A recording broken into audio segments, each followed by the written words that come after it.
आज हम डिस्कस करेंगे क्रिमिनल प्रोसीड्योर कोड के क्वेश्चंस एमसीक्यूज। चलो स्टार्ट करते हैं। Court of session under section 199 of CRPC has the original jurisdiction to take cognizance. Court of session under section 199 of CRPC has the original jurisdiction to take cognizance. Option is on an oral complaint of a private person, on an oral complaint of the public prosecutor, on a written complaint of a private person, on a written complaint of the public prosecutor.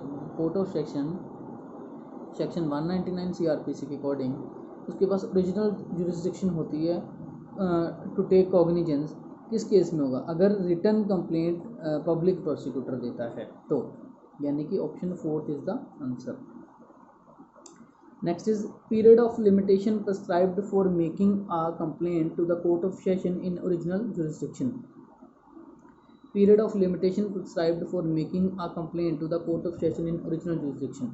कितना period of limitation होता है court of session के पास original jurisdiction के according complaint करने का? तो इसका ऑप्शन होगा B, that is 6 months from the date of commission of offence. Under section, next question is under section 188 of CRPC, sanction of the central government is, इसका answer होगा not a condition precedent for taking cognizance and could be obtained before trial begins. Under section 188 of CRPC, sanction of the central government is, तो not एक condition precedent नहीं है to taking cognizance and could be obtained before trial begin. Trial begin से पहले ये obtain कर सकते हैं। Taking cognizance is, taking cognizance is ये क्या है? A judicial function, uh judicial function. While taking cognizance the court takes cognizance of, जब कॉग्निजेंस लेती है तो कोर्ट किस चीज का कॉग्निजेंस लेती है? The offence. The court is said to have taken cognizance when it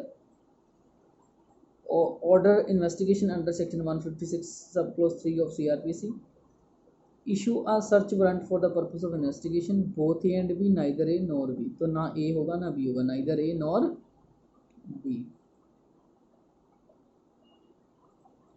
next is the competency and jurisdiction of the magistrate to take cognizance of the offence is, the competency and jurisdiction of the magistrate to take cognizance of the offence is affected by the illegality committed in the course of investigation, affected by the irregularity committed in the course of investigation, neither A nor B। इसमें ना A होगा ना B होगा। next is at the time of taking cognizance the magistrate is to see, cognizance लेने के समय magistrate क्या देखते हैं? whether there are sufficient ground on record to proceed against the accused person, कि क्या sufficient ground बनते हैं accused against जाने के लिए। next is where the magistrate takes cognizance suo moto under section 190 subclause 1C of CRPC, the compliance with the provisions of section 191 of the CRPC is, तो ये provisions क्या होंगी? Directory होंगी, प्रोसीजरल होंगी, mandatory होंगी, डिस्क्रिप्शनरी होंगी या optional होंगी? तो ये मैंडेटरी होंगी according to section 191 sub clause 3 of the CRPC। Non compliance with the provision under section 191 of the CRPC where cognizance is taken by the magistrate under section 190 sub clause 1C of the CRPC vitiate the trial and the proceeding will be wholly void।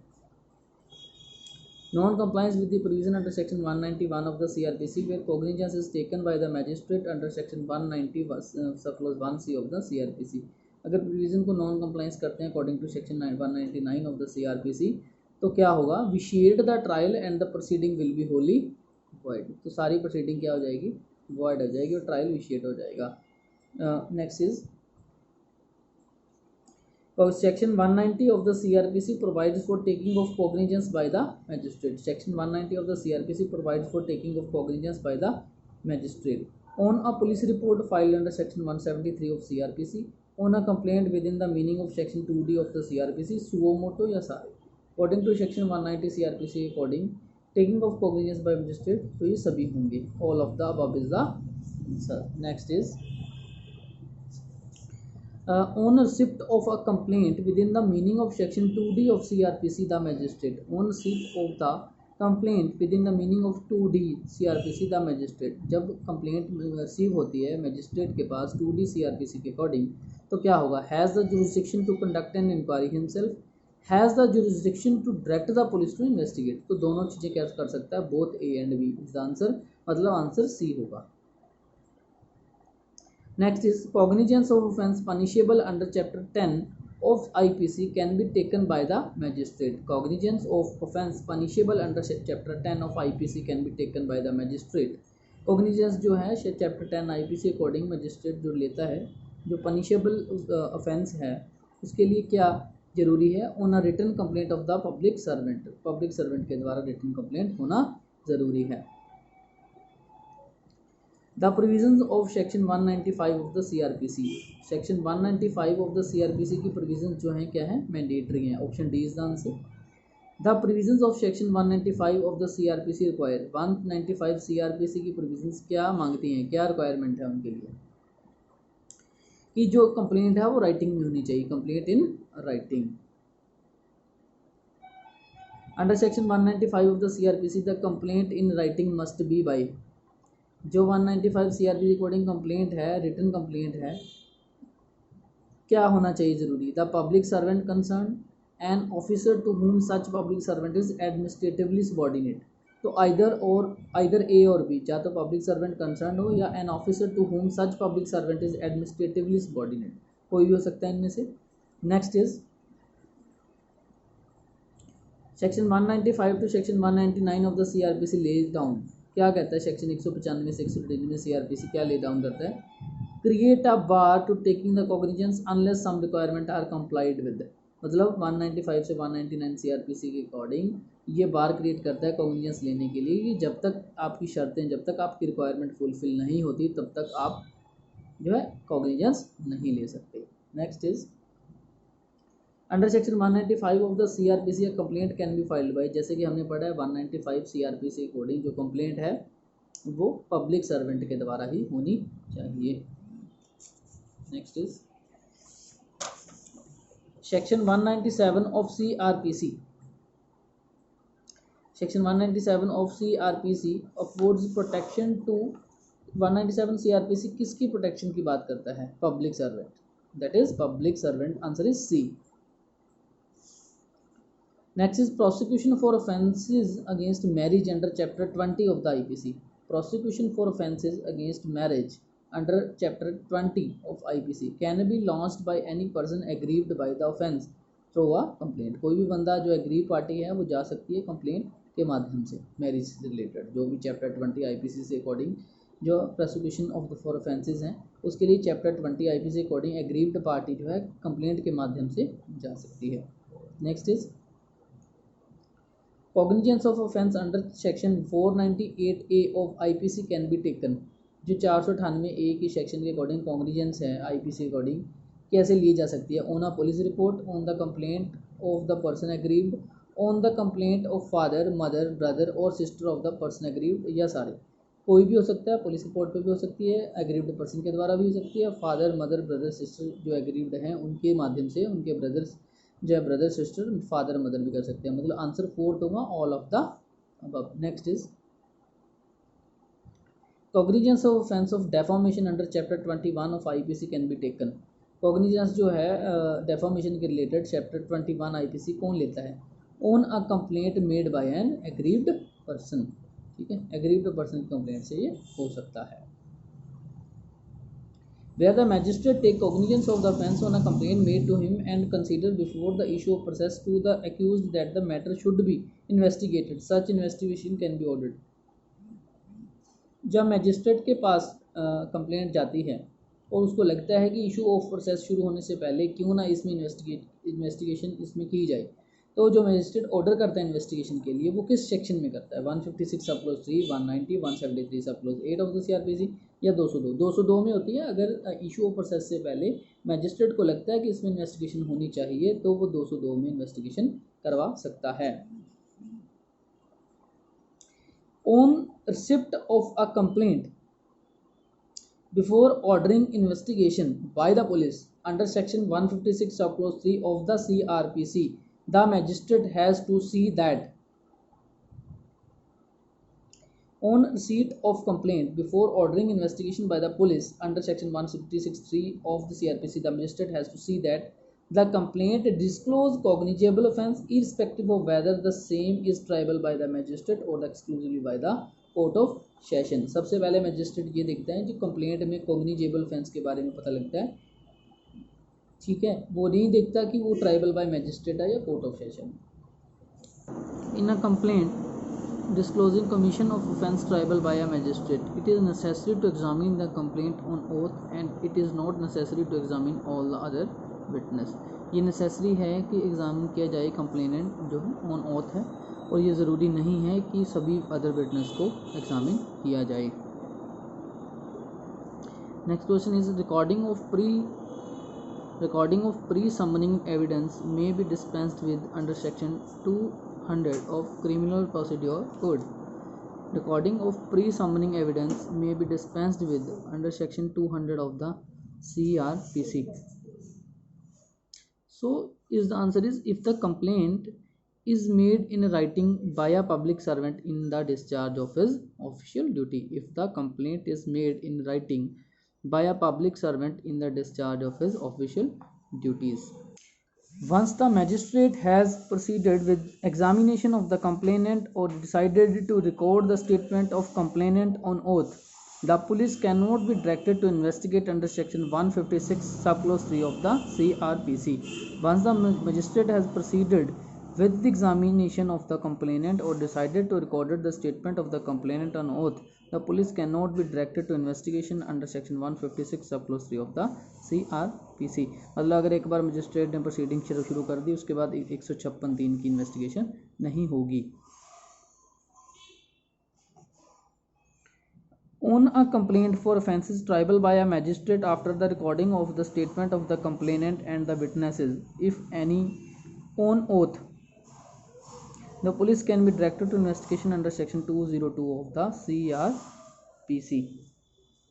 मतलब अगर एक बार proceeding शुरू हो गई है, magistrate ने एक बार proceeding शुरू कर दी है, उसके बाद इन्वेस्टिगेशन इशू ऑफ प्रोसेस से पहले इन्वेस्टिगेशन के लिए ऑर्डर तो मैजिस्ट्रेट कर सकता है, लेकिन पहले जो मैजिस्ट्रेट 156(3) के अकॉर्डिंग इन्वेस्टिगेशन के लिए ऑर्डर देता था, अब वो 156(3) के लिए ऑर्डर नहीं देगा, वो इन्वेस्टिगेशन के लिए इशू ऑफ प्रोसेस से पहले सेक्शन 202 CRPC के अकॉर्डिंग डायरेक्शन देगा। इन्वेस्टिगेशन तो होगी, लेकिन अब इन्वेस्टिगेशन जो होगी वो 202 में होगी। On a complaint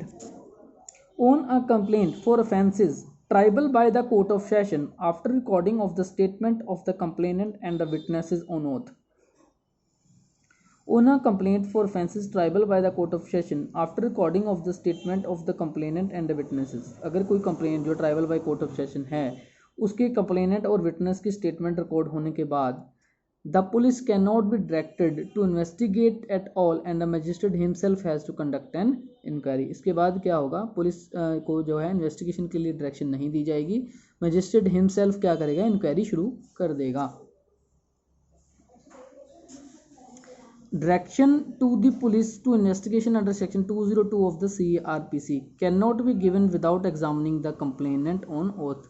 मतलब कंप्लेनेंट की ओथ लेने के बाद ही इसके लिए बोला जाता है, लेकिन जब तक कि उसको एग्जामिन नहीं किया जा सकता, कंप्लेनेंट को एग्जामिन नहीं किया गया ओथ पे, तब तक 202 के ऑर्डर जारी नहीं किए जाते। Next is in a complaint disclosing commission of offence exclusively triable by the court of session, it is necessary to examine the complainant and all other witness of the complainant on oath. अगर complaint जो disclose करती है कि ये exclusively triable by court of session है, तो ये necessity हो जाता है कि कंप्लेनेंट और अदर विटनेस को नेसेसरी है कि उनको एग्जामिन किया जाए on oath. Filing of list of witnesses by the complainant before issuance of summons और warrant to the accused under section 204 of CRPC। जो विटनेसेस की लिस्ट है इशू ऑफ समन और warrant to the accused 204 CRPC according, तो ये क्या है, directory है, डायरेक्टरी इन नेचर है। Next is if the complainant fails to file the list of witnesses before issuance of summon और वारंट टू द अक्यूज्ड, अगर complainant जो है फाइल जो लिस्ट विटनेसेस की इशू ऑफ समन से पहले या warrant to the accused list नहीं जारी करता या देता, तो उस केस में क्या होता है, the same can be file at any time thereafter only with the permission of the court, उसके बाद भी दे सकता है लेकिन with the permission of the court दे सकता है। Special summon under section 206 of the CRPC can be issued, जो स्पेशल सम्मन है 206 CRPC अकॉर्डिंग वो कौन इशू कर सकता है, only by the magistrate, magistrate ही कर सकता है, यानी कि ऑप्शन ए। उसके बाद है a case can be committed, case can be committed to the court of session by magistrate, अगर मैजिस्ट्रेट जो है कोर्ट ऑफ सेशन को केस कमिटेड कर देता है, उस केस में क्या होता है या किस सेक्शन में ये जो है कमिट करता है, 209 CRPC, 323 CRPC, 324 CRPC, तो both A and B answer होना चाहिए। 209 में भी कमिटल होता है और 323 में भी कमिटल होता है, और इस केसेस में क्या होता है, मैजिस्ट्रेट जो है कोर्ट ऑफ सेशन को जो है केस कमिट करता है। Under section 209 of the CRPC, a case can be committed to the court of session if the offence is exclusively triable by the court of session। 209 CRPC according जो court of session को case दिया जाता है या commit किया जाता है, वो केस दिया जाता है जो court of session exclusively triable by the court of session होगा, वही केस उनको भेजा जाता है। Section 323 of CRPC provides for committal of cases to the court of session. 323 CRPC according committal जो है कोर्ट ऑफ सेशन को किन केसेस में किया जाता है, which the magistrate thinks ought to be tried by the court of session, जहाँ पे मैजिस्ट्रेट को लगता है कि ये केस कोर्ट ऑफ सेशन को ट्राई करना चाहिए। Section 210 of the CRPC provides for stay of proceeding in complaint case, complaint case में स्टे ऑफ प्रोसीडिंग की बात करता है section 210 of the CRPC। Section 210 of the CRPC can be invoked where there is a complaint case and the police is also investigating the matter. 210 CRPC according where there is a complaint case और police is also investigation the matter. In case of merger of complaint with the police report, the procedure to be followed for the trial. In case of merger of complaint with the police report, complaint police report के साथ मर्ज हो जाती है, तो कौन सा procedure जो है फॉलो किया जाता है ट्रायल के लिए, shall be the case instituted on the police report, तो ये माना जाएगा कि पुलिस रिपोर्ट के अकॉर्डिंग केस इंस्टीट्यूट हुआ है। Before issue of the process against the accused in a complaint case, the accused has no right to participate in the proceeding, the accused has a right to watch the proceeding before issue of process against the accused in a complaint case। अगर complaint case है, issue of process होने से पहले क्या होता है, accused has no right to participate in the proceeding, the accused has a right to watch the proceeding, मतलब वो proceeding को देख तो सकता है लेकिन उसमें भागीदारी पार्टिसिपेशन नहीं कर सकता। Order of issuance of process against the accused in a complaint case under section 204 of CRPC by the magistrate।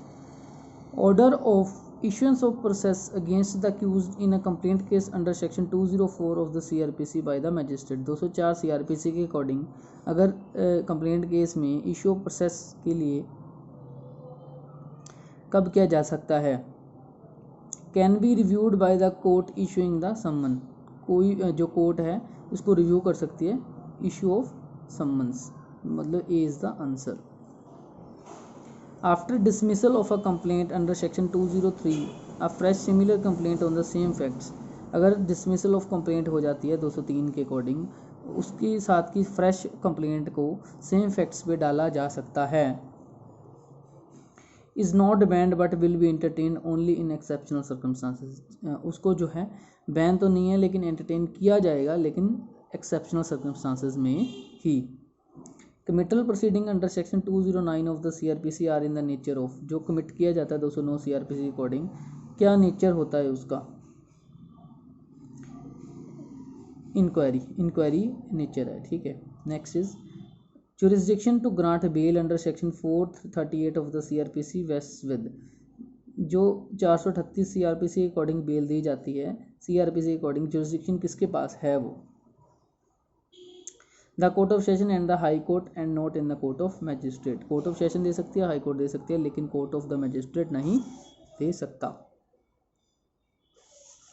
Under section 436 of the CRPC bail can be granted. 436 CRPC according bail कौन दे सकता है? By the police as well as the magistrate. 436 में police भी दे सकती है और magistrate भी दे सकता है। A person who is granted bail under section 436 CRPC failed to comply with the condition of time and place of attendance on a subsequent occasion। तो क्या होगा अगर वो बंदे को जो शर्तें लगाई गई हैं 436 CRPC अकॉर्डिंग बेल देते समय और वो जो शर्तों को पूरा नहीं करता, तो स्टेज में क्या होगा? Is not entitled to bail as a matter of right, the court में refuse to release him on bail. Court refuse भी कर सकती है और उसका जो मैटर ऑफ राइट है बेल का वो भी ख़त्म हो जाएगा। Under section 437 CRPC, on a mere fact that the accused person may be required for being identified by the witness during investigation, bail cannot be refused। इस ग्राउंड पे bell को रिफ्यूज नहीं किया जा सकता।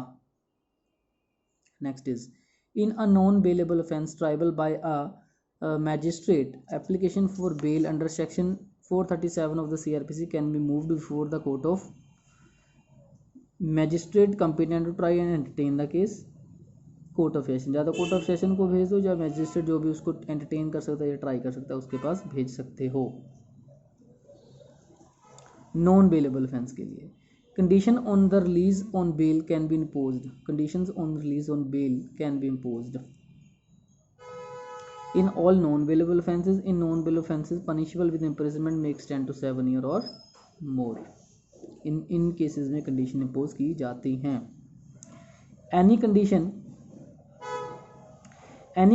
imposed by the magistrate while releasing the accused in a non-bailable offence case can be set aside or modified by the magistrate himself, by the court of session, by the high court, all of the above। सभी कर सकते हैं जो भी condition impose की गई है magistrate के द्वारा, ठीक है। Non bailable offence set aside और मॉडिफाइड बदला सकते हैं, नहीं लगा सकते हैं, तो कौन कर सकता है? कोर्ट ऑफ सेशन कर सकती है, हाई कोर्ट कर सकता है, मजिस्ट्रेट खुद भी कर सकता है। Under section 439 of the CRPC the jurisdiction to cancel the bail vest with. जो 439 सीआरपीसी अकॉर्डिंग किसके पास जुरिस्डिक्शन है कि वो बेल को कैंसिल कर सकता है? कोर्ट ऑफ सेशन के पास भी है और हाई कोर्ट के पास भी है, लेकिन कोर्ट ऑफ मैजिस्ट्रेट के पास नहीं। Thank you.